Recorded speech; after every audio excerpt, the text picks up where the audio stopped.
And we're live. Hello, everyone, and welcome to episode 5 of Beyond Retro. I'm Nathan Kennedy. I'm joined here with Joe Amato and Tyler Baker. Guys, I hope you're ready for this episode because we got a lot to talk about here. Yep. Chucky. Child's play to deal with here today. Oh, even better. Yeah, a lot of good and bad, huh? Yeah, but I think I like to think that we're going to emphasize more of the good on this podcast because like with so many horror franchises, there's tons of people in this world who like to take the time to trash all the bad stuff. But we'll get to some of the bad stuff. But I like to think that once we get this conversation going, we'll be emphasizing a lot of the good stuff. Oh yeah. And if you don't know, we're talking about the Child's Play franchise, and it's it's a fun one to dig into because it like so many others has met the same fate as Freddy, Jason. Well, not necessarily Jason, but yeah, to a certain extent, yeah. Same thing with Some Michael extent, Myers. but not the extent of. Well, Yeah, whereas Chucky is a vocal, antagonist, and Michael and Jason are not, the franchises have still met the same fate. Where it's played up more for jokes towards the tail end of the series, uh, but yeah, we're talking about Child's Play here. The most iconic killer doll. There's been plenty of them that are unfortunately still being made today, but Chucky seems to be the one that has captured everyone's hearts. All over the world. People aren't talking about the killer doll from the Goosebump books. They're not talking about the one that was in Magic with Anthony Hopkins or Twilight Zone or even Annabelle or Deadly Science. They're talking about Chucky. yeah. Some of the hardcore horror fans, they might be talking about Puppet Masters, with all the little dolls. Well, I mean, not to say there aren't fans of all those things I just said, but Chucky. I mean, goes without saying. I think I could walk out here in my neighborhood and ask anybody, who Chucky the Killer Doll is? Oh yeah. Saw number 2 the other night. Either ask who he is or show a picture and they're gonna know. Yeah, he's iconic. Really quick, I just want to say hello to Motu Cave Dweller and JSP. They're in the chat room. Thanks for joining us for this episode. Hope you enjoy it. And so we got some people here, and if they have questions and things that are gonna pop up, then I'll definitely bring up what they have to say. Cool. All right. Well, Nathan, did you want to start us off? Your first experience with Child's Play, Chucky? Thoughts? What you got? Well, first of all, I want to say that I think it's funny that, like, this franchise is alive and well today, and we're still waiting. Like, I don't know, like Nightmare on Elm Street kind of sitting dead in the water. Friday the 13th had that reboot kind of sitting dead in the water, and yet here we are, and Chucky's like revitalized again. Maybe not in the best way, and we'll get to that in a minute, but it's just odd to me because as a kid, he was kind of the odd man out in terms of the iconic characters. Like, he came into my life around the same time, and there's a story once we start maybe talking about Child's Play 2 that I've kind of mentioned here and there in past episodes, but I'll definitely let that out of the bag. But I don't know. He was just never as he didn't scare me as much like your Freddy's wow. or your Jasons. Yeah, no, he really didn't. Other than the story that I'm going to tell, he was never one of those ones that kept me up at night. And you would think that he would, given the subject matter. Here's this killer doll. Like, what kid doesn't have dolls or action figures? What do those things do while you sleep? But no, he never reached that level for me. I don't know about Tyler, because I don't think we've really talked about Chucky a whole lot. Well, I mean, I will say Chucky's impact on me as a child. I mean, it was definitely there. It was strong, but I think I got over my phobia of Chucky um, a lot quicker. Whereas Freddy, still to this day, just from that first film, still lingers. Not to the extent. I mean, I have a Nightmare on Elm Street Part 3 poster framed in my apartment. I'm not as traumatized as I may let on, but there's still that first film still gets to me. Whereas Chucky, the first film scared me, and I only saw half of it at my pawpaw's house, and I wouldn't see any more of them until I think maybe it was my brother got part 1 on VHS when you watched them. Like, this is creepy, but it's still good. And then I think the sequels is what kind of helped soften my uh, um, thoughts on them, because the sequels are a lot more. Even though they're horror, they were not visually as scary as the first film. You know, it was the way it was shot and stuff like that. I had a lot of fun with part 2 and 3, and I think that's what kind of same thing with Nightmare on Elm Street. I had to see New Nightmare for me to kind of lax my phobia of Freddy and So I think Chucky was probably the first. Well, no, Jason was probably the first one, but Chucky. I'm rambling too much here. It's yeah. I mean, the first film is still creepy to this day. I make no bones about it. There's some great creepy stuff in that first film. Not to say that it's still scares me or anything like that, but it's still a very effective movie. Yeah, I don't think me and Nathan ever really talked about that to a certain extent. I think we talked more about Freddy, back when me and Nathan were really crossing over our interests and talking about that kind of stuff. Joe? Me? Well, first I was going to say in the chat room, JSP mentioned like a comparison. He said Chucky seemed like he's a warped version of My Buddy. So yeah, I guess you could say that. Everybody. Yeah. And I wanted to My Buddy as a kid. I remember when those came out. Yeah. Yeah, I could imagine if My Buddy was still selling when Child's Play was out. I'm sure there's a lot of people maybe who wouldn't. Well, Child's Play came out in '88. I remember seeing the My Buddy commercials probably in like 1989. Wow, because you think kids wouldn't even want My Buddy after seeing Child's Play, like they just might have freaked out. But no, me, like I said, all the type of horror movies that I was into, and there was this one thing that used to freak me out as for a doll, because nothing usually creeped me out. I mean, I know they had whatever the Puppet Master movies with all of them different dolls and things. I can't remember the years. I know they made multiple different ones.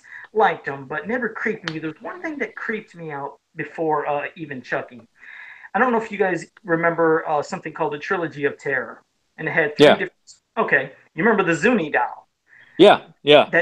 Oh my God, that thing just. I think Nathan would know. Nathan, do you not know what we're talking about? It's not really ringing a bell for me right now. I swear you'd recognize the doll if we showed it to you. It's a shame we don't have anything. Nathan, I'm quite sure Nathan would recognize that doll. Damn, I should have. Well, maybe later I'll try to get. I have this one thing. It's a squeeze thing that it's not supposed to be the Zuni doll, but it sure looks like they mimicked it. The face and the crazy hair, and when you push the button, it makes a psychotic sound. But this Zuni doll had this weird little yell, and he had this knife and these just nasty, wicked things, and he freaked me out. So here came Child's Play, and I admit, yes, that was creepy when I first seen it. It was different, because besides Zuni, you weren't seeing many things to where you see such a lighthearted, nice, cute little doll, and then it turns into such a demonic, mean-looking thing. Like everybody remembers the part when he first came to life in Andy's mother's hand. I mean, that part when he that was probably, and that's where I think we stopped watching it when I saw it the first time. Was after he attacks her and then he leaves the apartment. I think we had to get up and leave for whatever reason, but that was where I left off, and that was that. That was just, that was it was a doozy, because, how it built up, when she's finally wondered, okay, could he be alive? And she looks at the batteries and in their ears, they're gone. He turns around, hi, I'm Chucky, want to play? She drops it. I remember that part just spooked the crap out of me. He rolls under the, couch.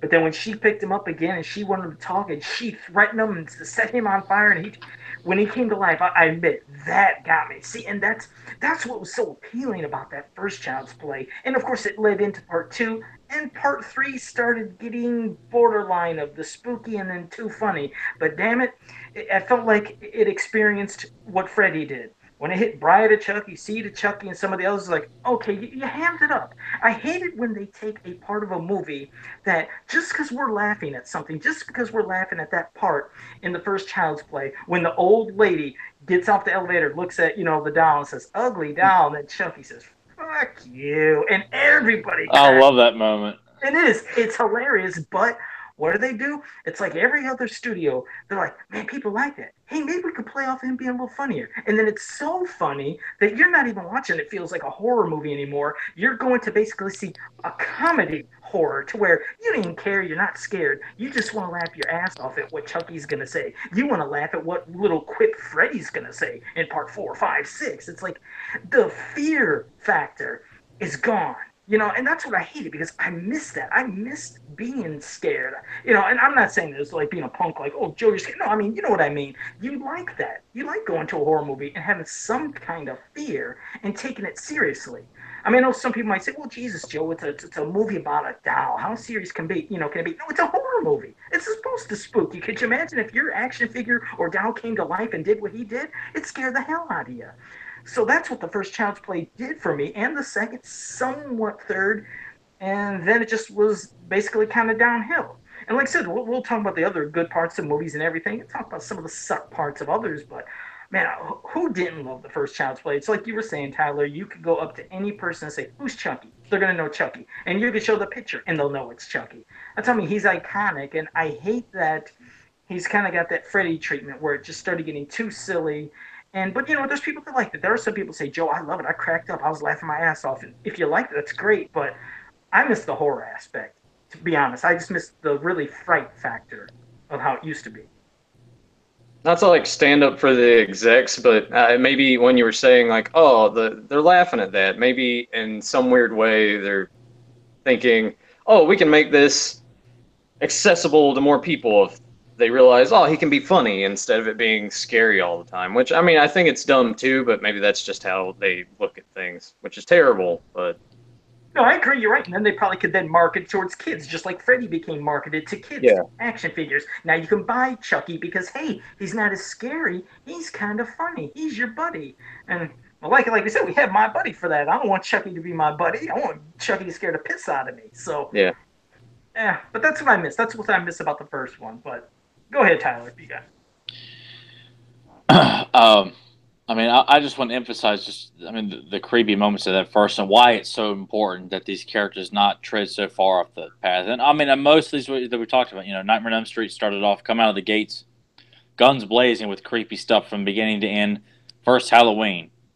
First Friday the 13th was the more gorier of the slasher films, which really set it apart from the rest. Texas Chainsaw Massacre from its content. Child's Play was, the first killer doll movie where you're not just relying. I mean, you're actually seeing Chucky move around and interact with people, even though it was limited special effects even for that time.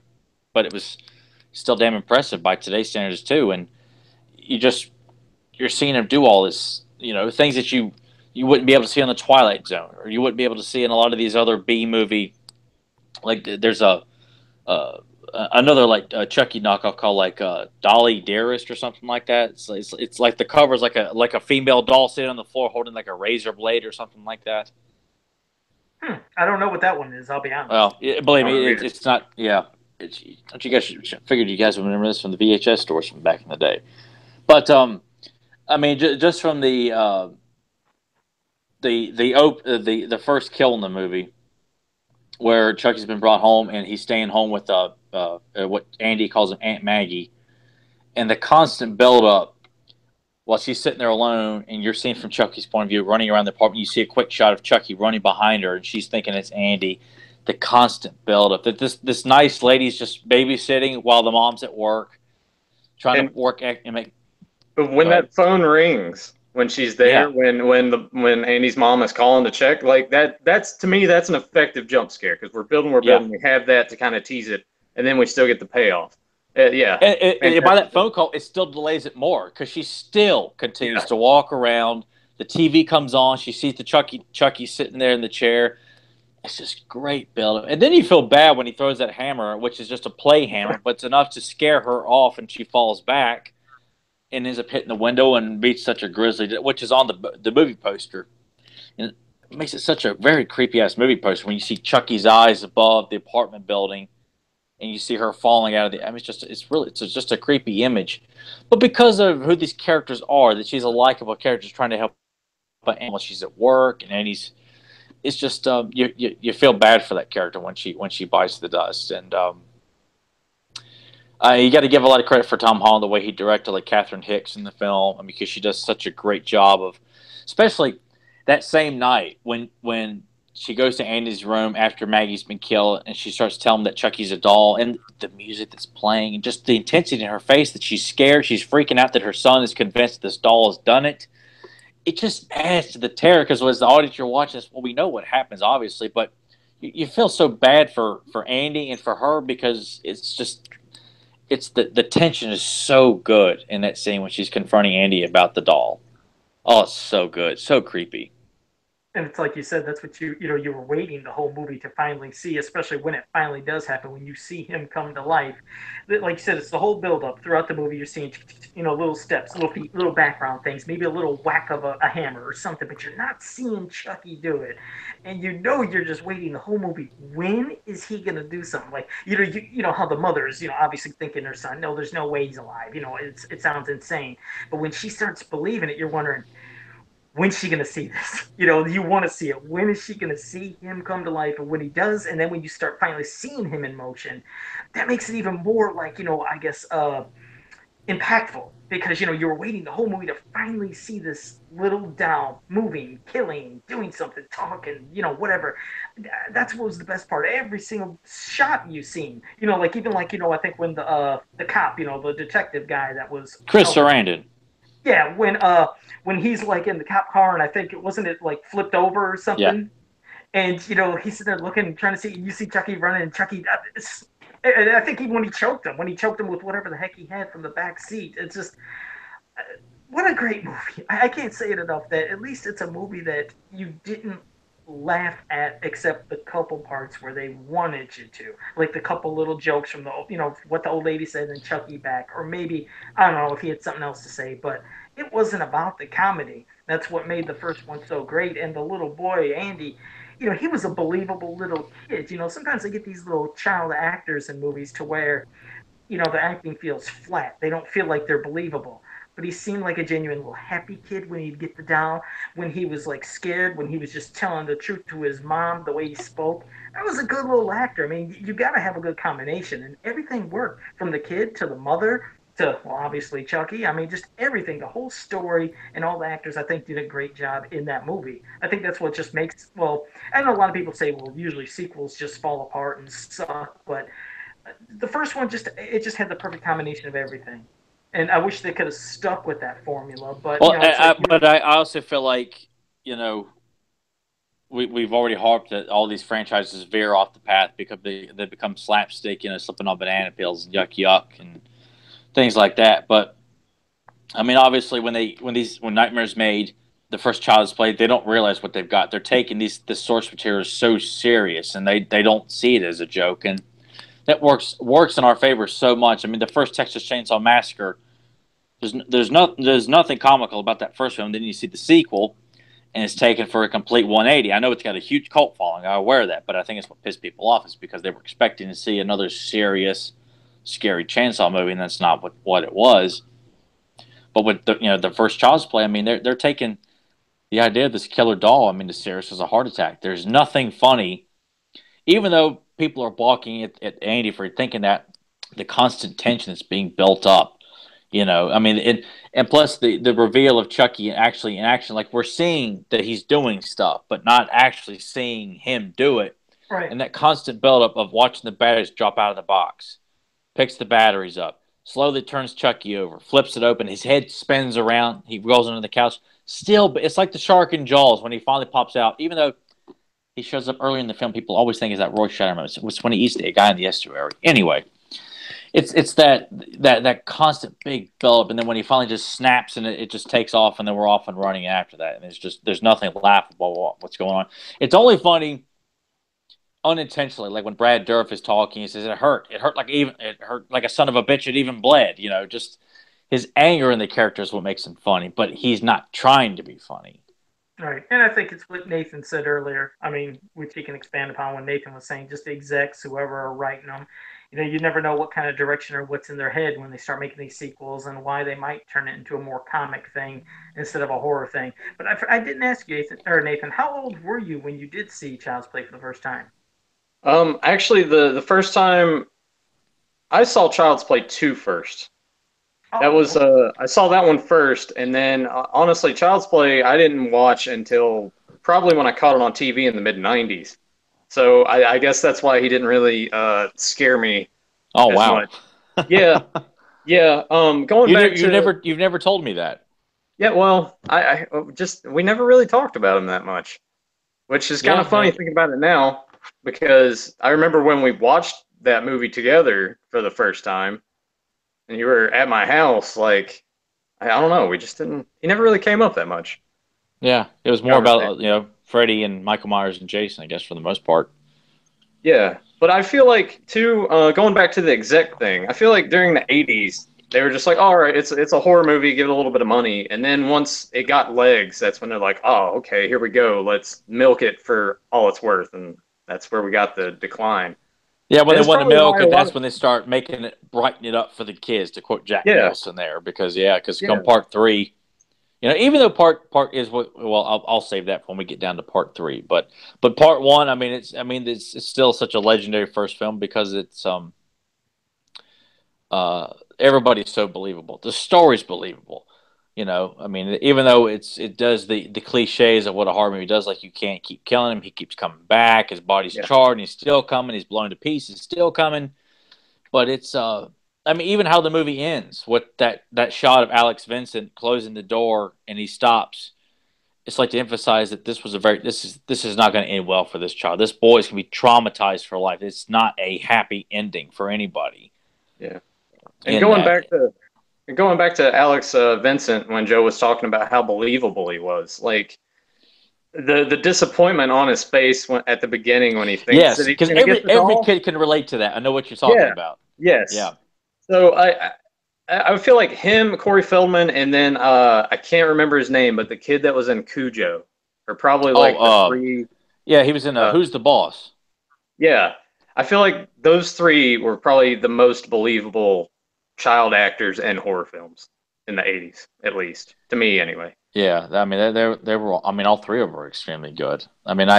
Uh, that and to emphasize Alex's performance too, like in the scene where he's been taken to that sanitarium and he's in his room and he looks across to the other side. This still, it's just this. Me and my brother used to talk about how creepy this scene was when he looks out the window and sees Chucky climbing up the stairs in the other building across the street, and he's moving so fast. Obviously it's I think Ed Gale in the suit going up the stairs. I think, but just to see Chucky is coming, and you see him coming from far away, and you see it going up a further, and then Alex starts crying there in the floor. Like, you felt so.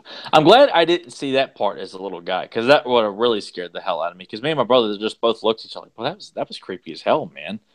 It's just weird. And then you see Chucky's face come into frame as he's looking through the window, and gosh, it's such an effective movie. And the plus the addition of voodoo into it also. Yeah, The dark arts and things like that adds an extra level of evil to it. Even though his uh, teacher didn't seem to be as evil, he's clearly practicing possible witchcraft, devil worship, that kind of stuff, possibly. But he seems so upset with Chucky's with what Charles did with this power of transferring his body to the soul, and he calls him a perversion against nature and things like that. So it kind of makes you wonder, what exactly was his the witch doctor's uh, what's the word? What is his whole approach with using this transferring your soul power? What do you need it for? If it's obviously to keep you from dying and transferring your soul to someone else so you can continue on, but kind of makes you wonder because he calls Chucky, an outrage against nature. Yeah, and how the whole story, like you said, what an original thing to have in a story that now he has to find a new body and he can only transfer his soul into the first person he shares a secret with or whatever, so he's going to be reborn into Andy. Do you And guys find that to be a bit ham-fisted, or do you guys think that that's a I like rule that you feel like is cool? I Like liked you it. like that? That's what made it even more panicked for this poor kid of what he's trying to do to the kid and his obsession. I'm trying to get to Andy and then trying to find him in the second one. I mean, it's the story wrote itself. I mean, it Yeah. had a unique purpose of what he is trying to do, his goal. You usually didn't see that in something else, which will lead to something else later. But yeah, that's what I liked. Is this was part that was the story. I mean, that was the main part of the story. It's him wanting to do a da dui dembella or whatever he says. I mean, you try to chant it, but every time he did, it's like, oh my god, is he going to do it? Is he going to do it? It's almost like like this is his time to transform. So you're waiting. Is it going to happen? And of course, it didn't. And he tried it in the next one, and it didn't. But that's why And it when gives they you a nice loophole for the third film when we get into it. Like that basically opens up the story for that. It's like, oh, wait a minute, I'm yeah, new again. I can transfer Yeah. myself into someone else, and it doesn't have to be Andy. exactly, and that's what was cool. Is you're right. He had a new body, and now it doesn't matter. He doesn't need to get Andy. He can get somebody else he wants to. But yeah, then well, yeah. So the first one, I mean, like I said, it from beginning to end, I loved every piece of it. And then here came the second. The second one, I pretty much I loved it almost as much as the first one. I didn't hate it. I didn't hate nothing. It's just I still enjoyed the first one more. And I found it interesting, Nathan, of like your experience. Like you said, you seen the second one first, or which one did you see first? Yeah, I saw the second one first when it came out on video. Do you guys just want me to go ahead and tell the story now? Let's Yeah, hear go it. ahead. I We've want been to hear it. hyping it up here. Let's hear it. All right, so Tyler's heard this story, and Brad Dourif, the voice of Chucky, has heard this story, and he thought my dad was pretty messed up for what he did. But so to put it in perspective, it was probably like a fall night, and I was going over to my neighbor's house to hang out with my friend and his older brother, and I think he invited a few friends, and they rented some horror films, and one of them was Child's Play 2. So by the time that I got down there, the movie was already going. They were probably about 15 minutes in, and the space between the houses is probably about a good, I'd say about a football field apart from one another. Oh wow, okay. So by the time the movie's over, it's probably about 9:30, 10 o'clock, and I think the VHS, if I'm looking at it right, I'm kind of cheating a little bit. Came out in 91. So that by the time I watched it, I would have been 7. Yeah. So 7-year-old, 10 o'clock at night, it's dark. I'm walking back up to my house. All the lights are off. Open the door, go inside, and like our kitchen is right there. And I turn the light on. And I see the back of my dad's head, and he's like sitting in like one of these rolly chairs, because that's what we had, where it would just like spin around. Okay. And I'm like, Dad? And he spins around real quick, and he's got a knife in his hand. And he's like, Chucky's here. Out the door. Out the door. Terrifying. Terrifying. My mom was so pissed at him. So pissed at him for doing that. And anytime we talk about it, he's still just as, you just see his face light up just as much as it did that night. Oh my god. I don't even think he ever apologized for it either. There's no Probably, need. probably not. That's classic. Yeah, I'm glad he didn't. Oh my god, to do it to this 7-year-old son to scare the living shit out of him. Oh my god. Oh, I Yeah. can imagine to see you come in and you see him turn around with a knife and you're gone out the. Oh, that is fantastic. And just the look on his face too. Like he just had that like wide eye like smile, and I'm just like, But I told Brad Dourif that, and he looks at me and he's just like, man, that's pretty fucked up. And I'm like, I don't know. It's kind of awesome that I got to tell him that story at least. But That is pretty cool. Oh my god, that's the best thing I've heard. yeah, Oh Jesus. If you knew Nathan's dad too, it wouldn't be far fetched because his demeanor's so quiet, but he just takes great joy in Nathan's displeasure for so many things. Yeah. I mean, it's become a staple in his family at Christmas time that Nathan's dad will always get him a really shitty movie, like Ghost Rider, a Vin Diesel movie, just some sort of god awful movie that Nathan has to open up at Christmas every year just to see his dad, laugh, maniacally at his son for opening up a horrible, horrible present. God, I thought I did some rotten things to people when I was scaring them growing up. And Hey, I never did that to my brother. I don't know if that. I think Nathan's dad's story about scaring him is definitely a lot worse than leaving my brother for the dogs or leaving him for Freddy Krueger to grab in the middle of the night. Yeah, I think that might top it. Yeah. Dan, that I never did that to my brother. It was more about survival as opposed to trying to scare my brother. right. No, that's a good story. It's just the reason I was curious about like how which one he seen first because he said then when he went back and seen the first one it kind of didn't scare him as much. Hell, maybe it's because he was scared in real life by his dad, so nothing topped that. But Yeah. even if it wasn't that, it's like one of my nephews. His first experience was I think it was Freddy's Dead, the final nightmare or something. I think that was his first experience into Nightmare on Elm Street. So when he went back and see the first one, it was doing nothing for him. Even though to us, we can see the different look and how ugly and frightening, how scary that movie is. He already had the humorous Freddy in his head. That was it. Freddy was completely funny to him. So even when he's seen the first one, he would kind of try to laugh at some parts, and when the other parts weren't funny, he wasn't scared at all. I was like, oh man, why did his first experience have to be part six? Out of the whole series, why did it have to be part six? Hell, the trailer for Part 6 used to scare the piss out of me as a kid. Looking at it, and I'm like, how the hell was I scared of this god-awful trailer?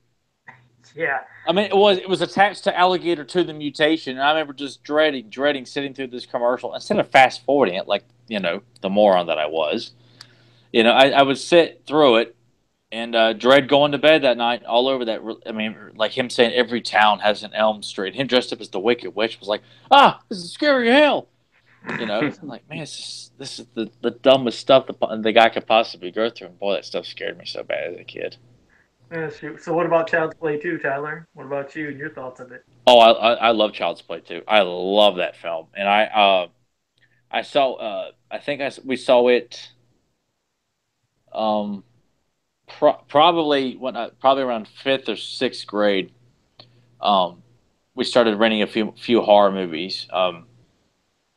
And I almost want to say I saw 2 and 3 relatively close together on VHS. I remember seeing the trailer for 3 in the theaters and seeing the standee for Child's Play 2 in the local video store. And of course, at that time I was scared to death of Chucky at that time. But I can't really pinpoint exactly when I saw it for the first. I think it was on the USA Network. I think because because Universal made the films. There's that tie-in with USA, but I think it was on the USA Network, and I just thought it was a lot of fun to watch. I didn't find Chucky to be scary, but it's a fun horror movie. Like I could pop it on right now, and I watched it earlier this summer, and I mean it still holds up. I mean all the actors are good. Janie Agutter looking all hot as a foster mom in it, from American Werewolf in London. You got that jerk off foster dad who was idiot teacher from Sidekicks who was always picking on Jonathan Brandis. He plays a douche in everything he's in. And of course, Alex Vincent is back. And I remember when me and Nathan met Brad Dourif and Alex Vincent at the same convention, I asked Alex, I said, "What can you tell me something that you kind of improvised on the film?" And he said that joke that he says, "I can say your name backwards." And he turns around and says, "Kyle."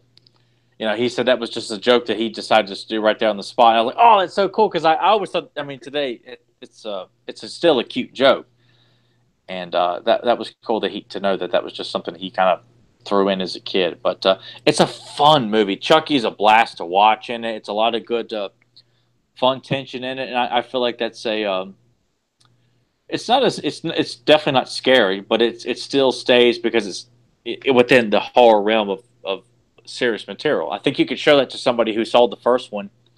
I think they would still enjoy the second one. I mean, it's definitely. I probably got to give Tom Holland the credit for why the first one's so scary because he made Fright Night as well. Not to take away from it, I can't place the guy who directed the second one, but it's not scary, but it's still fun, but it's still taking it seriously. Like there's nothing, it's just stuff that's not intentionally funny. Like when Kyle's chasing after Alex and Chucky towards the end of the movie, and she runs into that trucker, and he grabs her, hold her, and goes, "What are you doing?" He goes, "Crazy bitch."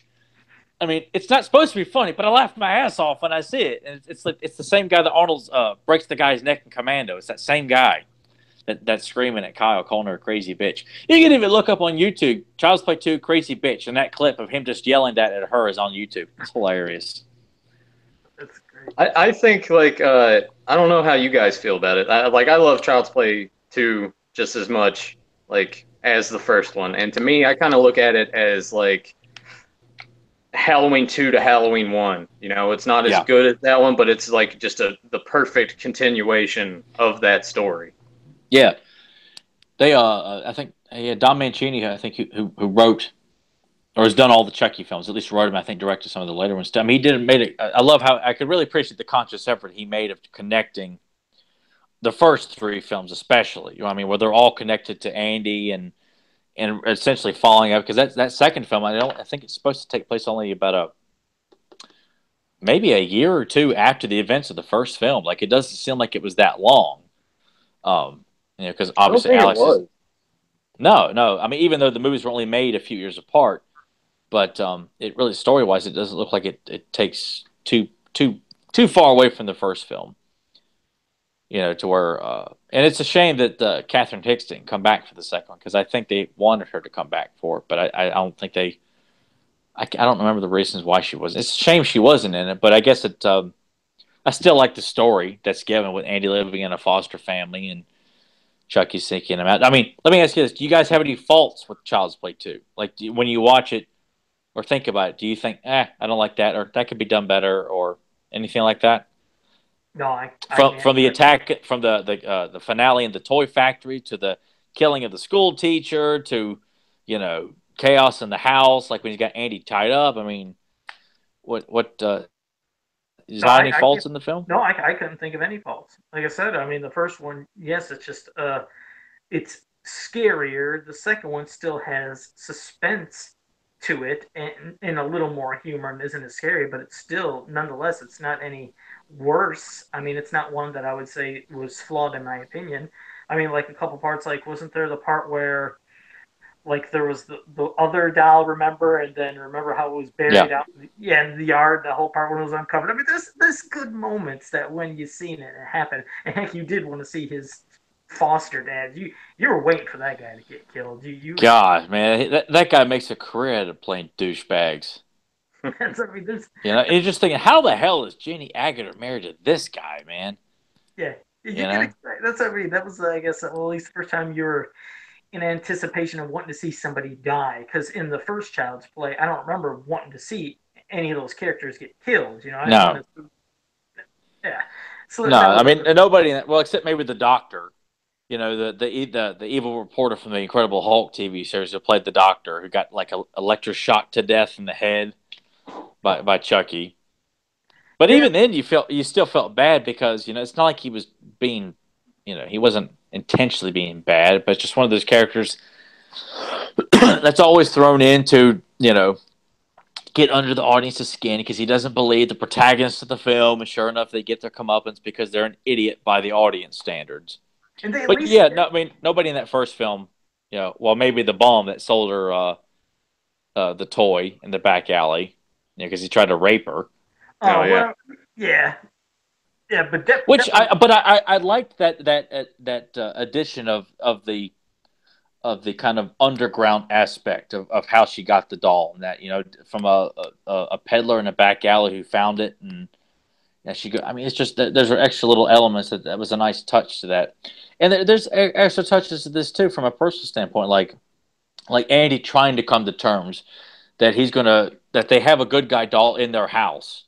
Freaks him out at first, and he walks over to it. Of course, it's really Chucky, and decides, I'm going to get over this. I'm going to work, and he grabs a hold of the doll and carries it with him. It's a nice character moment for him to say, "All right, I'm going to try and get through this." Sure enough, ends up fighting him in the ass, but it's just fun that they took time to make it look like this character's trying to grow, and it's just a child, and it was a nice extra touch. it definitely had a pretty grossed out part towards the end. Remember when Chucky went through that whole toy thing, conveyor belt, all in Yeah. different. I mean, that was nasty when he got all shot up and blown to pieces or whatever. It was gross. I mean, I'll admit, that was a nasty little part to see what happened to Chucky at the end of part two. Or So, him putting his cut off hand on that knife. You know, Yeah. yeah, that because the puppeteers and Brad Dourif do a good job of making Chucky sell the pain that he's going through of putting this knife and then taping it up and saying, "I hate kids." It's just It was a very, very cool look for Chucky to have that knife on his hand. And the way he was walking, like when he's walking down the conveyor belt looking at Chuck, just the puppeteer work was so good in those first two films. I mean, for most of the Chucky films for that matter. But it's such a great sequel. And I'm so glad we're talking about it because it's just one of those films that I think by horror fans probably universally like in the Child's Play series, but you don't hear a lot of discussion, openly about. I'm sure there is in forums and stuff like that, but there's no retrospects on the sequels or anything like that. I mean, I'd love to know more about the sequels, what they'd planned to do and what they wanted to do but couldn't do and things like that. And I mean, it's doesn't really. I mean, it leaves it pretty finite too, as if like that could have been the last one because they don't go back and show you like a wink from Chucky or that his finger moves or something. It's like no, when it ends, he's blown up and they leave the toy factory and that's it. So that very well could have been the last one. Yeah, and it was a good lead to part 3. I like how they did part 3, how it opened up with that big old hunk of nastiness going over it, and then a drop of blood went into that. Well, it's got they got the liquid plastic in there and stuff like that. Yeah, right. It's picking up right in that old toy factory. Yeah, and it'll lead to basically Nathan, because you can start off because, like we said, it was always about Andy, the soul having to go to Andy, but now part 3, we got a whole new reason, and that's why. So, what'd you think of 3, Nathan? 3 to me, like, definitely not as good as the first 2, but still just as fun. Like the whole military school aspect, the greedy execs that are like, well, this toy outsold everything else 2-1, and it's still a strong seller. We should bring it back. And they, you see the factory, and there's all the cobwebs and everything. And I don't know, I love the beginning, just seeing that old CEO guy like just bite it. Oh yeah, it's like one of my, and it leads to one of the best one-liners for me. I think anyway. I know the one you're going to say too. Let's go ahead and hear it anyway. Where he just kills him. He's just like, "Don't fuck with the Chuck," and I'm just like, it's so dumb. But at the same time, it's great. But the way Brad Dourif says it makes it sound cool. Yes, it would be silly in anybody else saying it, but Brad Dourif is taking it serious. Right. Yeah. And I guess that's the good thing, too, about all these films is just, he could have just collected a paycheck. But even now, he's still at least putting that effort into the character. At least I think. I don't know how Joe's going to feel when we get to the later sequels. But, man, part 3, just everything. There's unlikable characters, and like you're rooting for Andy anyway. And he's at a point now where he's just like, "You're not gonna believe me, so what? I'll just take matters into my own hands because I'm older now." But that drill sergeant, Tyler, what's his name? Yes. It's so good when he finally bites. He's a great prick, though, in the movie. Like he is. Yeah. He is, but I love the fact that Chucky goes out of his way to replace the ammo. Yeah. In the gun. I know I'm kind of jumping way ahead to the end here, but that's just, you couldn't get away with that these days. There'd be someone that's like, "Oh, we can't do this. Oh no, we can't have kids killing kids." Yeah. But it shows you that that Charles Ray is such an evil guy that he's going to stop his main mission to, really just blow this whole school away by filling the paintball rifles with live ammo and just sit back and watch them all kill each other just for fun. Has nothing to do with trying to get Tyler alone to swap souls, but just him being an evil son of a bitch. Yeah, because they had a lot of people that you wanted to see get killed in Child's Play 3. From like you said, that idiot punk that was picking on Andy the whole time. The tough guy. And then of course when you see Chucky, remember he's gonna get his hair cut. He's gonna get Scorpio from Dirty Harry. Man, it's so creepy that he's just got pictures of kids and their haircuts just hanging all on the wall. That's like another little side thing. I'm like, well. That's just, I don't know. It's one of those things that just comes and goes, and you're like, wait a minute. That's a little underlying weirdness. See, I've noticed that every time I watch it, but I've never thought anything of it because I feel like it's like one of those things when you go to like a a doctor's office or something like that. They've always got pictures of their patients, like of the kids, like in a pediatrician's office or a dentist's office or Maybe just something different like that. hairstyles to look at. Like, you want that style? Yeah, something like that. But yeah, but Nathan's got a point that all the kids are wearing the same hairstyle. Like, what is the point? I mean, of doing that, because he's shaving the head of all the older kids as well as the youngsters too. So, kind of makes you wonder what is. But he's such a twisted guy anyway. And Yeah. the actor who plays him, he was in Hellraiser and Cobra and Dirty Harry. He does such a great job of playing such a twisted barber. That he should have been Sweeney Todd. And I'm like, yeah, and then I also like seeing when the old guy just had the heart attack when he seen Chucky. Yeah. He's like, what did he say? I can't remember. He's like, "Are you fucking kidding me?" Or what did he say? Yeah. He says that. Yeah. Just, He he got didn't that even lipstick also a smeared great on his touch. face. Because he's getting ready to do it, and then the dude, he just has a heart attack. What? Well, all right. You made this easier for me. didn't even have to do it. You're right. That was just so cool. And then what you were saying earlier, because in this movie now he's no longer going after Andy. Now he's got a new buddy. Like you said, he's got Tyler, or he's got him that he's going after. See, going after him, but no, he's got the new kid that he's going to take over. And well, of course, that didn't happen either. It didn't go through. But no, this one started to bring up extra, maybe more one-liners. Definitely a lot of them. A lot more to where it doesn't seem as scary, but there's some parts that freak you out. Like you said, when he put live ammo, it's like, oh my god, there's live rounds in these guns. This ain't paintball. They're going to be shooting and lighting some people up. So that was pretty wicked. Out of all things, to have something different. So they had a lot of shock value into that.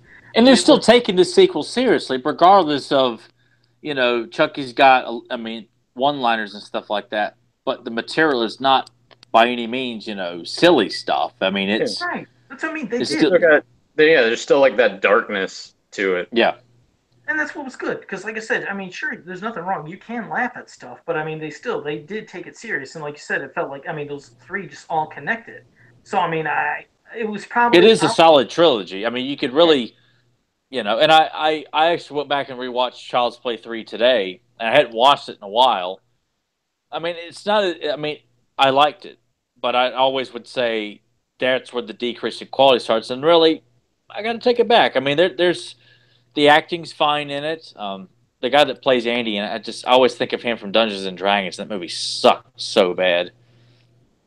So I always associate him with Dungeons and Dragons. No, it's not bad. It's just, What? This is. Oh, I thought you're talking about Dungeons and Dragons or Child's Play 3. No, talking about Child's Play 3. Oh, okay. Right, but I got up and walked out of that movie. No, I rank them pretty much just like how I've seen them on 1, 2, 3. Yeah, I do too.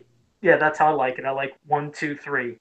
But then when we hit Bride of Chucky, that's it. It was just, here we go. Everything's out the window. Now you are just having pure silliness. I no longer was having any suspense, fear, afraid, scared of nothing. It's just like, this is just a laugh fest. From that to that godforsaken Seed of Chucky. Oh my God, Seed of Chucky. But no, as for Bride of Chucky, it's just like, they were starting to spoof even other parts of horror movies. At the scene where John Ritter, gets the nails in the face, and when he sits up like that, and Chucky said, "Why does that look familiar?" or something like that. And of course, he's making a reference to Pinhead from Hellraiser. It's like, okay, now you're starting to acknowledge other kind of franchises. Too many jokes. You got Tiffany, and now she's going to become, the Bride of Chucky. And I don't know.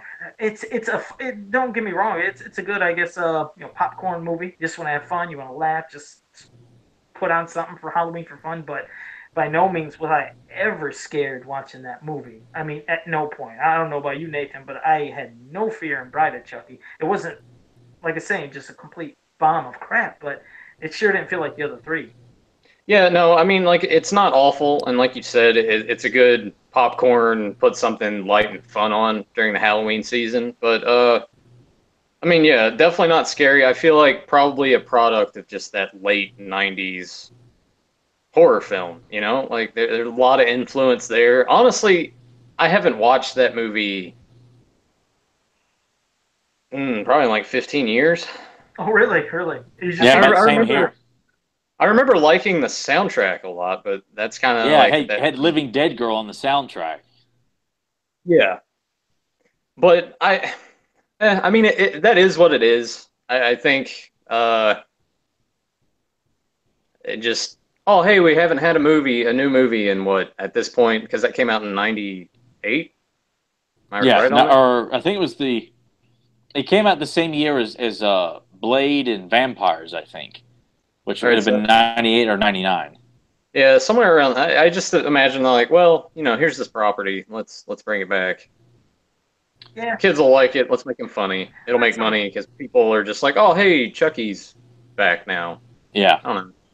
yeah, and unfortunately from that, then when you get Seed, it's like a lot of people were really they lost interest because they felt like that one was while it was funny, it felt nothing like the others. It wasn't taken seriously. I mean, you're having Chucky for God's sakes having sex, in Bride of Chucky, and of course, as you Yeah. see at the end, there's the little baby they give birth to. So then everybody's wondering, oh, is they going to make another one? And yes, then we got Seed of Chucky, which you have Glenn or Glenda or whatever because he doesn't know if he's a boy or a girl and he thinks that his father is from Japan because he sees Japan, made in Japan or something somewhere on his Okay, body. okay. So it sounds like the whole Ed Wood thing. Because I haven't seen Seed of Chucky. But when you say Oh, Glenn or Glenda, that's the Ed Wood film.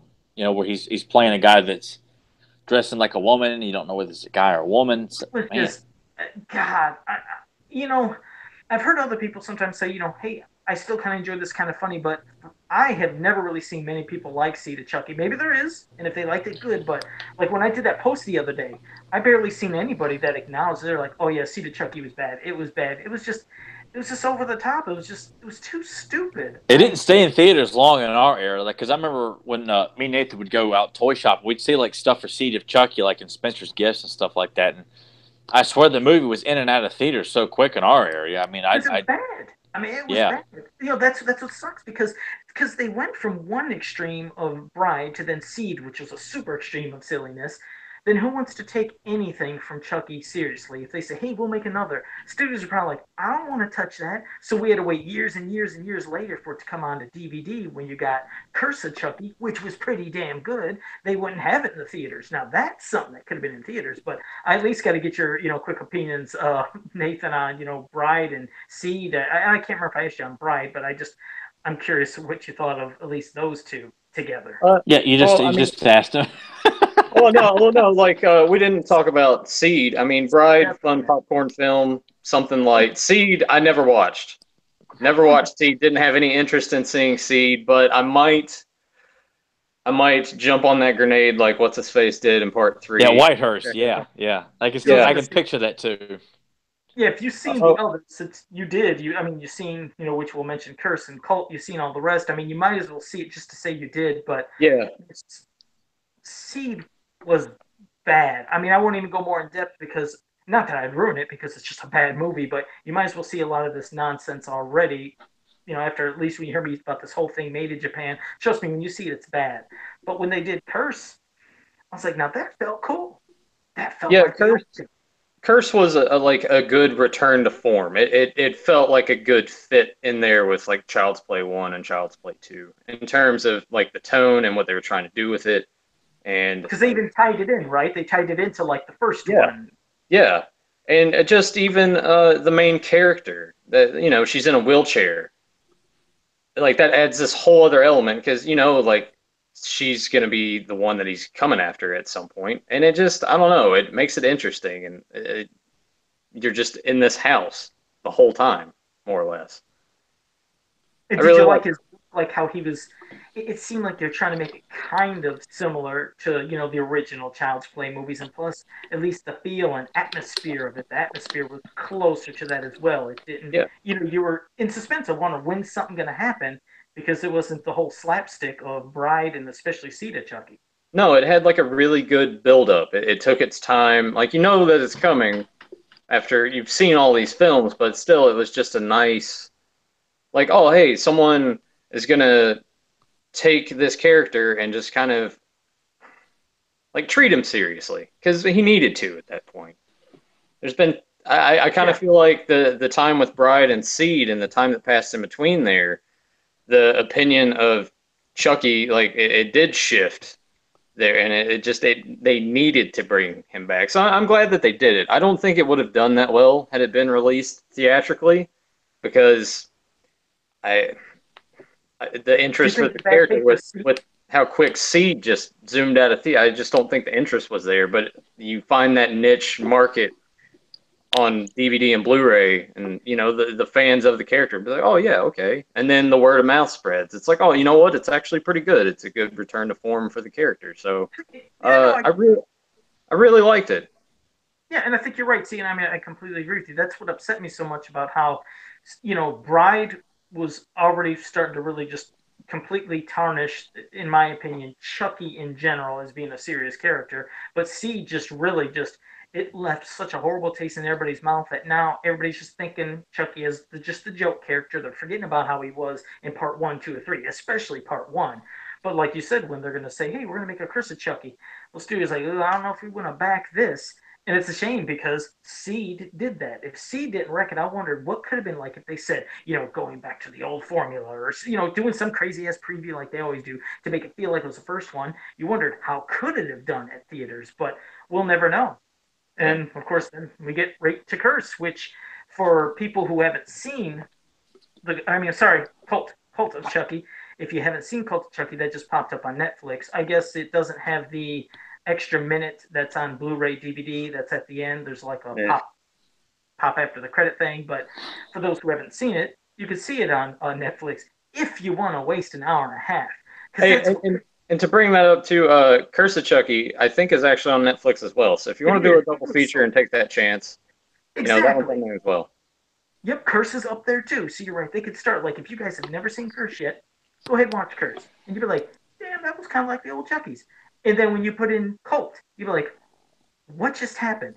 If this is trying to follow kind of what just happened in Curse, how did you go from almost being serious like the originals to then basically it felt like going right back to the other ones? We went back to Bride and Seed with some of the nonsense. Did they have some scary kind of parts? I guess. I don't know. Maybe. But no, it's just they then take away the whole thing, the whole purpose of what we were talking about, the whole thing about transferring your soul from one person to another that you told the secret. This is what pissed me off in the movie of Cult.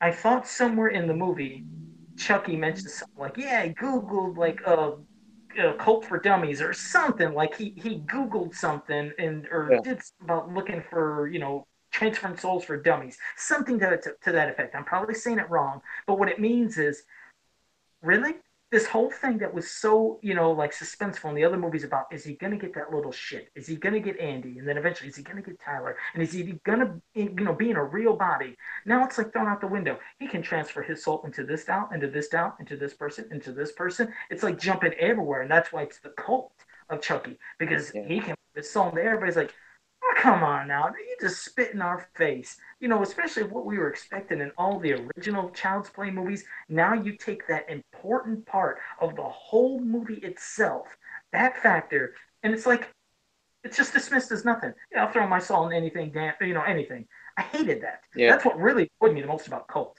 It's when it started, I'm like, all right, this is the proper direction it's going into. And, we kind of spoiled it a little bit with him transferring his souls into other dolls and people. But like at the beginning, with the way that Curse ended going into that, I'm like, all right, I'm into this. But then once it started doing that, it's like, it takes it's almost like they sat down. They're like, you know what? The stuff from Halloween 6 and Jason Goes to Hell, let's toss some of that in there. And, let's just bring some of these other characters back and just cram it all in here all at once. It became a mess. Like, that last 45 minutes was just a mess. Like, it just keeps happening. It did. Like, really? Just... You're right. It got worse and worse. Yeah. I mean, it absolutely got worse because I was happy. It's like, hey, Andy's back. And for fans out there who haven't seen it yet, when I say Andy's back, I don't mean just the character Andy. The same actor, isn't that the boy? Alex Vincent, yeah. Yeah, it's him. It's like, Andy's back. This is cool. And this is what you get. It's like, damn. What about you, Tyler? Because did you end up watching it when I gave you the link or no? No, I watched the ball game instead. Did you really watch the ball game instead? You didn't watch it? Yeah, I did, because I think when your reaction popped up, I had just started. I was like, nah, I think I'm just going to pass. And then when you went on and started ranting around, like, yeah, I made the right decision just watching a ball game instead of watching Curse or Cult of Chucky. So I still haven't seen the straight to videos. Not that I'm not opposed to seeing Curse. It's just one of those things I never made it a priority to go pick it up. Now, I mean, Nathan told me a while back that he thought it was pretty good, but it's just not. It's just never made it. But now it's on Netflix. I may have to sit down and watch at least Curse to check out the quality of that. No, And go I ahead and don't feel watch like Cult anything. 2. Go ahead and watch Cult 2, Tyler. You'll love it. No, it's okay. If we have to suffer through it, you can. The days of me sitting through deliberately bad movies are behind me. Nathan has taken on that title and carries it over his shoulder like The Rock carries his belt to the ring when he cuts a bad promo. He wears that title proudly of watching endless bad films back to back. I can't do that anymore. I would have to be Nathan would have to be with me and provide commentary, and we would have to be up at 2:00 in the morning to where everything is funny. Yeah, because when I made that post on my wall, when I said, "Oh, I just wasted an hour and a half," and just you seen, I've never seen Joe say that about a movie. I don't think I've never heard for Joe to come out and say that was a treasured moment. That's not something because Joe likes to defend everything. Joe likes to find there's a hidden gem in every bad seed. I mean, he did like Freddy versus Jason, so. I love it. God. Yeah, I'll have to talk in depth about that someday. But yes, I do love it. But no, you're right. I usually don't just come out and say I hate something, especially on Facebook. But I was surprised at the reactions, which have continued into today. Yeah, there's a lot of hate for everybody that's seen it. They're agreeing. There's some that like it. They said they like the fun factor, but pretty much the consensus is they all hated the Cult of Chucky.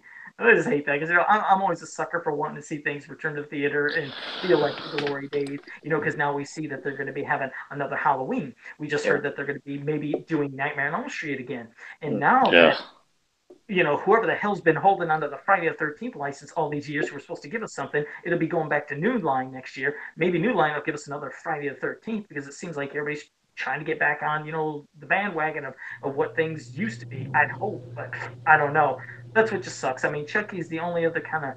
He is iconic. Sure, he's a doll, but when you think of horror characters, you think of Jason, Michael, Freddy. You do think of Chucky. He's up there. Pinhead, Leatherface. But Chucky's one that pops up in there. You got to admit that. When you think of horror characters, you can't help but think of Chucky. He's iconic. He's the last of the legacy characters, I think. Where Chucky came out the tail end of the '80s, Hellraiser or Pinhead came out in '86, I think, or '87. Yeah. That was it. I mean, people like Candyman, but I don't think they're going to have Candyman in the same group as Michael, Jason, Freddy, Chucky, and Pinhead. I think that is a group that's like a club on its own. And we'll maybe have an occasional guest, hang out with them from here and there. But I think Chucky was the last great horror icon. I mean, still to this day. I mean, I think Saw. I'm like, no, Saw does not have the. Even though it's obviously a popular franchise, but he's not a horror character. So yeah, I don't. No, he's not. And same thing from the Ghostface killer from the Scream films and stuff like that. It's not. They're not iconic. And that's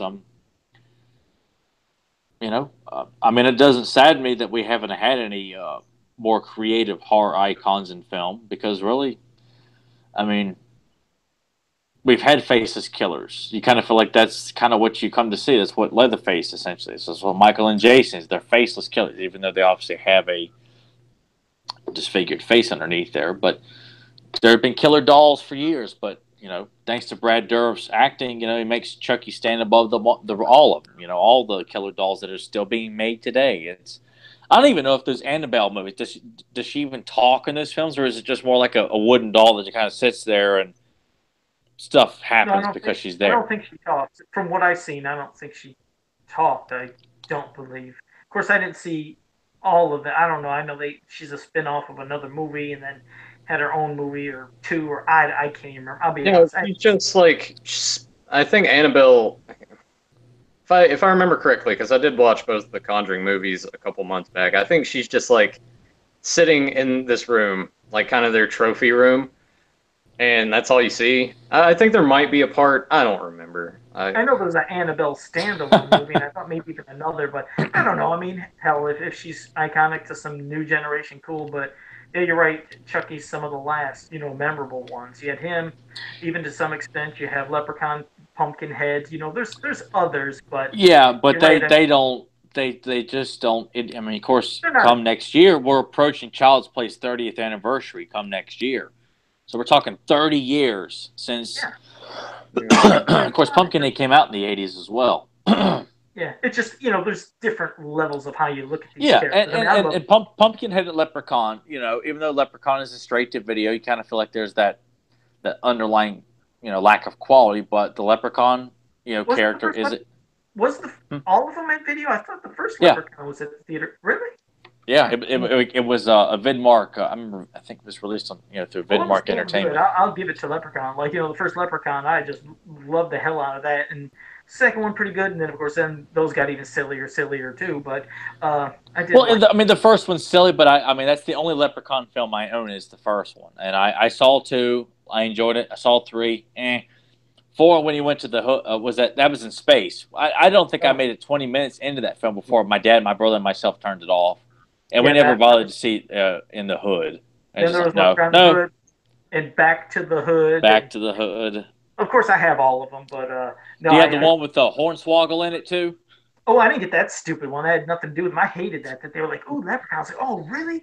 Were they gonna?" It was like, "This ain't nothing like that. Don't even call this Leprechaun. Get this shit. I mean, just get it out of here. Nobody wants to see that." I don't think I've ever asked Nathan's because Nathan, being the wrestling fanatic he is too, having hornswoggle play Leprechaun. I mean, the WWE studio films that I try to like. I watch bad shit, but I will avoid WWE studio films. There's There just you go. yeah, I can't. I can't do those. I think I Oh, just Google searched to see what that Leprechaun looked like. I didn't even watch the movie. I was like, "What this?" And when I finally seen a look, I was like, "Oh, I see where you're going. This is nothing to do with the other Leprechaun, yeah. series. So they can keep that crap." So I didn't even entertain wanting to ever rent. I don't even know if it's on Netflix, anything. I never even want to see that Leprechaun, and I unfortunately don't want to see. Which I know they're, how the Cult of Chucky ended. I'm sure they have another one planned. It's like Yeah. I'm not looking forward to it. If anybody's seen the ending of Cult of Chucky, you'll know what I mean. It's like, what Oh am I yeah, supposed it's to do? definitely open for a third one. So it's kind of. I mean, did you just hate how it ended? It's like, okay, so what's our anticipation? What are we wanting to expect to see in the next one? It's like, I don't want to see nothing. If you just showed me how that ended, I was like, I can only imagine what the next one, which they're going to do. They're going to do it, but Because I this might be. imagine Cult of Chucky sold pretty well on home video for those that didn't Yeah, have Netflix. it did. Yeah. Yeah, so. Which is funny. Sorry, I keep interrupting you, Joe. No, go ahead. There's a slight delay with this. Go ahead. I think it's interesting that with the way that they brought back Chucky, that it's kind of surprising that they haven't gone that same way with Freddy and Jason. I know that it's different studios and they probably look at things differently, but it's kind of surprised that they just didn't do it to maybe see if the market's strong to do another theatrical release. Well, you know what? I don't I know. want to say something with that real quick. First, I want to say JSP in the chat room did say, for those who are wondering about Trilogy of Terror, which I mentioned earlier, he said it's available on Amazon Prime if anybody wants to see that. So you could even check that out, Nathan, so you can see Yeah. Trilogy of Terror for the first time. But I'll this definitely check amazes that me. out. When you speak of Friday the 13th, Nightmare on Elm Street, Halloween, and when you mention those movies, when the remake, if you will, or reboot, or however you want to say it, Friday the 13th came out in 2009. Was it 2009, I believe? Yeah, somewhere around there. Yeah. Okay. I thought it was a damn good movie, and it did good in the theaters. Out of all the ones, comparing it to that Halloween 2 from Rob Zombie, whatever the hell or something. Ugh. I mean, it did good. I was like, what is wrong? I don't understand. Why are they not making another? It did not bomb in the theater. It made some money, and it had good reviews. So I was like, people need to quit putting horror in general in the same category, meaning, if Halloween 2 did bad from Rob Zombie, we can't make another Friday the 13th movie. I'm like, what are you talking about? Yes, they're both characters that wear masks and don't talk, but their feel of those movies and their series It's not even in the same category. They're different. So don't just say because one fails, screw Jason, oh, screw Freddy and all of them. No, they all have their fans. They all have their different storyline.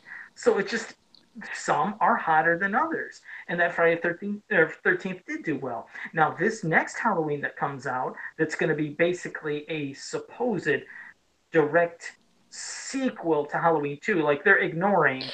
I thought it was a direct sequel to the very first Halloween and not even acknowledging Halloween 2. No, I thought they were. I thought it was acknowledging 2. I could No, I swear think to. it's like they're just wiping it clean. I Yeah. think it's just a direct sequel to the first one, which They're not even acknowledging 2. No. no, Oh, I didn't even know that. Well, yeah, because at least now knowing that, yeah, they basically are then forgetting, 456, H2O, Resurrection, because some people said, wait a second, I seen Jamie Lee Curtis fall out, or I mean, fall off the yeah. roof in part 8, and it's like, no, it's ignoring that. It's ignoring it. So it'll be interesting to see if they could tell something to where it's a story that would be interesting to keep. I mean, I know I'm going to see it. The only But Halloween I almost walked out of was Rob Zombie's Part 2. I was like, why am I even watching this? Why did they make it? And you could see why it bombed at the theater. It was freaking horrible. It was just horrible. So, I don't know. To me, like as a horror fan, like the whole idea of wiping it clean, whatever. But if we're just going to completely ignore everything that happened and bring back a character that was vital to the franchise, like I just, how is that appealing to someone like me? Like anyone else, other Joe Schmo, it's like, oh, hey, there's new Halloween, whatever. I understand that, but for someone that sat and watched all those films, like, why would you want to even like give that the time of day? Because I'm interested to like hear your opinion of it because I just don't like I get it, but if you're gonna do that, just completely somehow start fresh or find a way to start it from another point. Like it'll be, I don't know, no, I know what you're because saying. they've screwed up the timeline so much Oh, I with that agree. franchise. You're right. I mean, like I said, I'm a super Halloween fan, just like I am for Friday the 13th. So I'm always eager for something. And yes, while I wish it could have been, like you said, whether if they started fresh or if they wanted to continue the storyline of somehow if they could have did it, yes, it could be definitely more appealing to the fans who have always been around. But I know they're always trying to reach, somehow a new group of fans. But it's like, okay, but it's still acknowledging something from the actual series. It's like, what are you guys trying to say? See, I hate when they did that with H2O. That one annoyed me horribly Yeah, because they ignored 456.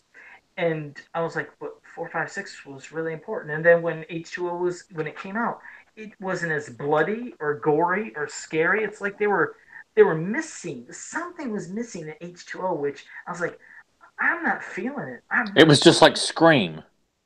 yeah, Yeah, it felt like Scream, but now with a supernatural killer. Whereas in Scream, oh, it's a little punk in a mask, like I'll backhand you and knock you out. But you're right, it was like Scream, but supernatural. But it's like, eh. And I remember how it ended with the head, getting chopped off.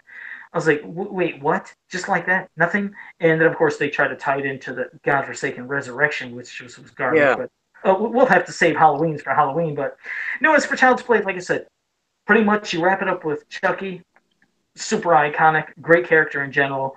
The series, while it does have some that maybe are not everybody's favorites, it's still a fun series. I mean, I enjoy 1, 2, 3 more than anything, but if you want a little more, like we always say, popcorn movie, just have fun, sure, throw in the other ones. And if people like those more than the ones we mentioned, hey, that's cool. But I'm always a big fan of the original 3, or at least the first 3. Yeah, I'm pretty much just going to kind of label it as a trilogy. Like Bride of Chucky's not a bad film, but it's probably been since it came out on VHS that I've actually sat and watched it from beginning to end. I just never cared. I mean, I had the movie Maniac 2 packs of Tiffany and Chucky, but just it's in my collection. I just have no desire to go back and rewatch it. I'm perfectly content with the 3 Chucky films that came out from Universal back in the early '90s and late '80s, or and MGM, excuse me. Um, but then again, too, I get there's an audience for stuff who enjoy that kind of stuff. But like from Seed of Chucky and Bride of Chucky. But I think overall he's a character that's been treated quite well. aside from, now that Bride of Chucky was completely demoralizing of the character, is what Seed obviously turned into, and where these Curse and Cult have tried to at least bring it back to a more serious tone. Whether they're successful or not is up for opinion. But I don't feel like he's been smacked around as much as like those later Freddy sequels were. In my opinion, like Halloween 5 and Halloween 6, I just don't care for those. I know you guys like Part 6. I know Joe likes Part 5. Can't wait to talk about those. Oh, I can't wait to talk about the Halloweens next week. Oh my it's gonna be fun. I mean, I'm looking forward to talking about them, but I can tell you this: I'm not going back and rewatching Part 5. I'm not doing it. I have no desire to rewatch that film. Such a hater. I don't even want to hear nothing else. All I want to hear is Nathan's closing thoughts because you can't talk bad about Halloween. Go ahead, Nathan. What, any of the Halloween films? Yeah, we're talking about Halloween films next week, but don't you dare talk bad about Part 5. All right, Joe. All right. I'll say this. Child's Play 1 through 3, fantastic. Bride of Chucky, popcorn. We've been discussing that. I would say to those of you that haven't seen Curse or Cult, definitely, especially since they're on Netflix, give those a watch. Cult's heart, I think, is in the right place. It's just executed poorly. It's just a hodgepodge of everything. Joe says he wasted an hour and a half. You wasted 30 minutes, maybe, right? Or wait, you enjoyed the first half hour and hated the last hour. All right, let me ask. All right, Nathan, let me ask you this: what was worse, G.I. Joe, the live-action movie, or Curse of Chucky? Oh, G.I. Joe. G.I. Joe, hands down. Okay, that's all we have to say because we saw G.I. Joe. So I think with Cult of Chucky, the idea is it's the premise to it. The follow up from Curse is great, but it's just not executed properly. Right. It's kind of like they just, I don't know. What do we do? We'll do this. Okay. Yeah, towards the end. But I didn't think it was a colossal waste of time.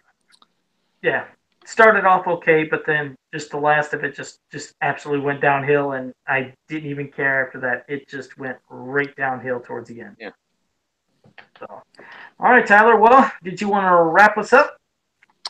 I wanted to ask you guys a quick question. There's two movies. Since we're in the Halloween season, I want to ask you. Nathan may have seen one of these movies. I think maybe I mentioned both of them to Nathan. No, I know Nathan is aware of both of these. Joe, I've never talked to you about these movies. I don't think. All right. What are you guys' thoughts on The Relic and Once Bitten? The Relic, I don't remember that well unless you mentioned Once Bitten. Love Once Bitten with Jim Carrey and everything. Yeah. I love that damn movie. That's a classic movie. What was the name of that woman? Lauren Hutton. Yeah.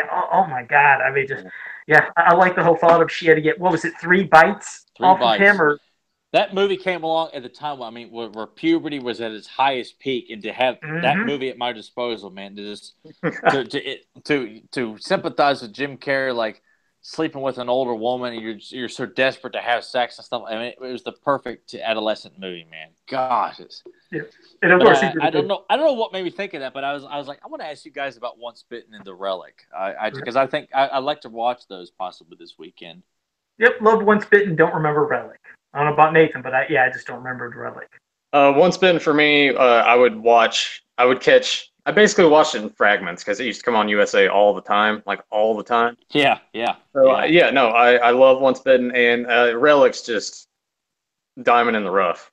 It's just one of those undiscovered gems for me, because I think you were the one that was like, oh, hey, you need to buy this, you need to check it out, and I watched it, and I was like, oh yeah, like it is really well done. It's a kick-ass movie. Boy, to see that in the theaters when we saw that, oh boy, it was an absolute blast to see that movie. And that's another one of those movies that I'd never hear anybody talk about The Relic, and Once Bitten for that matter. That's why I really wanted to get your all's thoughts and toss that out to you guys, just to people who listen to this, if they're fans of Once Bitten and The Relic, let us know. I'd like to know that there's a fan following for both of those movies. Hell, I would love to do a commentary for Once Bitten with you guys. That'd be fantastic to do that. That'd be awesome. Yeah, that was a great movie.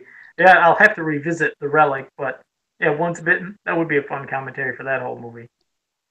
Oh man, yeah. Lauren Hutton looking all hot and stuff, and then Jim Carrey's girlfriend in high school. Man, there's a lot of hot chicks in that movie too. Exactly. And then Jim Carrey's buddies going to that pickup bar where they're calling people on the phone and stuff like that. I love his two buddies trying to get laid and stuff like. Oh, that's so funny. Love that movie. You assume they got lucky at the end with those two female vampires. Yeah, I'm like, oh, finally they got lucky too, man. It's like, oh boy, I wish I was in, vampire or not. Right. Oh shoot! So, awesome. All right, man. Well, Tyler, you might as well tell everybody where to catch us and download us and where to leave comments. Go ahead. Yeah, all our episodes are on YouTube, of course. Just look up Beyond Retro. Look for Doug Turner because he's the one that posts all of our videos. All three of us are available on Facebook at your disposal if you want to send us messages or thoughts about the podcast or share thoughts about movies and stuff. The Beyond Retro podcast Facebook page, all the episodes are posted on there. Our episodes are available on Podbean to download as well. Our Friday the 13th episode, I don't think is yet to be uploaded, but our previous episodes are all up on Podbean to download, and I post those with every link once they're available, so you can download and listen to them at work or on your drive home and stuff like that. So, but yeah, we're all on Facebook is pretty much our big means of communication, things like that. Messenger as well. We're all available on that. And the Beyond Podcast Facebook page. So please contact us. Let us know what you think. You disagree with us, agree with us, or throw out spitball ideas you want us to talk about on the podcast. Movies will be our big thing on here, but we aim to talk about a variety of stuff from the 80s and early 90s as well. So, Nathan, you got anything to close it out? No, I think you pretty much nailed everything on the head with that. If you want to send messages to Tyler and agree with me that the Doublemint twins and Friday the 13th Part 4 aren't that hot, feel free to shoot him a message. No one has disagreed. No one has agreed with you on that yet so far. So I think it's safe to say. Now they all think either they're all hot or well, yeah, they're all hot, or they may have a favorite like Sam or the Ditzy Virgin. But no one has disagreed. The Doublemint twins are just hot as hell, man. Gosh. That's true. All right, but steam in a man's strides. There you go. But yeah, it was fun, guys. And next week we're going to be covering Halloween. That's going to be great. Talking about the Halloween series, Michael Myers. That'll be a fun episode. And thank you for everybody that participated in the chat room. And I hope you enjoyed this episode. And yes, we'll catch you next week. So be ready for the Halloween series. Catch you guys next time. Batter up.